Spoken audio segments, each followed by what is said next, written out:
Why aren't you drinking for a year? That's incredible. I'm not drinking just because it got too out of hand. I have the time. Yeah, you look thin. To be a drunk, and I just but I also got into bourbons and stuff. So I said, "Ooh, this one here," and so I became. You pretend it's a hobby. I became the connoisseur drunk, right? Yeah. So it's classier, and it was like I didn't know how to deal with some of the new stresses in my life, so I was using it as that, and I was drinking alone, and I loved it. Yeah. I would come home, my wife would be asleep. I miss it still, and I would come home.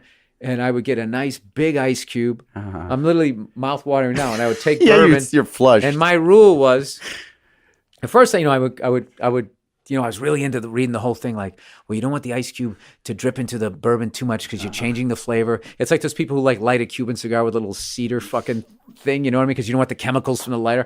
And I was really getting into all of these. The more knowledge you have, the more you can disguise that your shit's a little out of control. Yeah, and that basically you're just drinking. I took a tour of the Oreo cookie factory, and that they have, this is how they put the sugar in. It's just like, buddy, as you're just consuming a whole sleeve of them.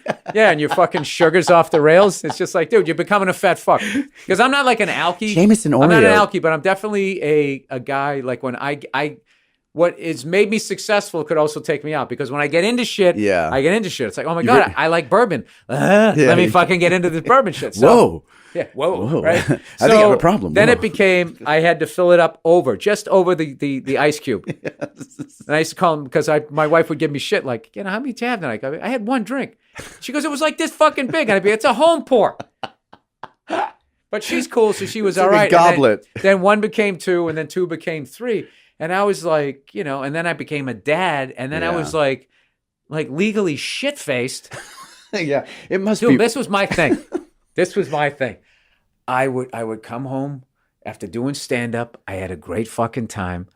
And I actually bought these glasses that this guy makes down in El Segundo. I don't know if he still makes them. And they were all, this is when I really got into it. They were all made out of glass. Okay, the whole glass, including the ice cube. It looked like an ice cube, but that was also glass. And then you took the glass and you put it in the freezer. So then when you took it out, you poured your booze in there and it got chilled. And you had this thing that was essentially working like an ice cube.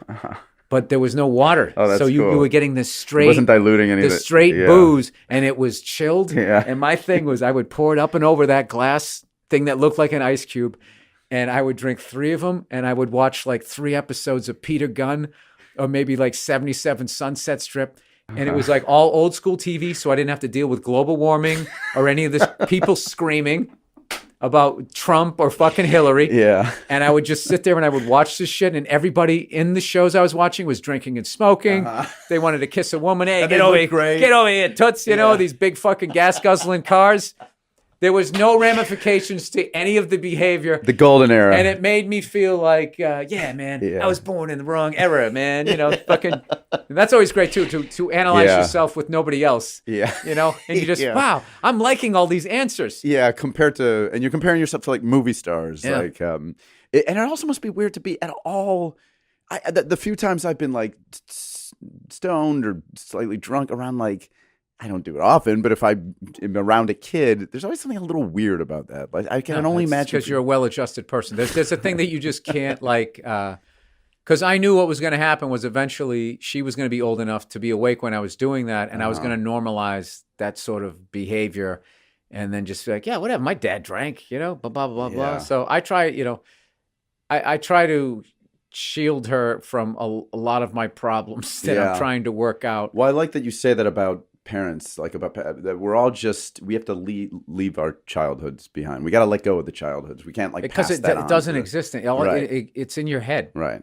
So that was a really sort of great moment I had with my wife at one point. I was just like, you know what I fucking realized? It's like none of our childhoods don't exist anymore. Yeah. You're not this person. You're not that person. You're you. And I'm me. And our kid is us, right? And with her own thing. Sure, she's her own. So whatever the fuck happened to you when you were 4, what happened to me when I was 6 that we're still hanging on to, right?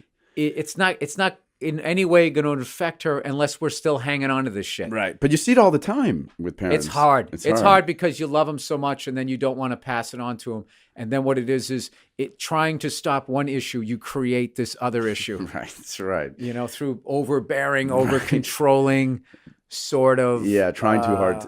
Leaning the other way. What's the thing Yeah. that you do want to really pass on to her that you're like, I'd be disappointed if she didn't get this from me or get this from Nia?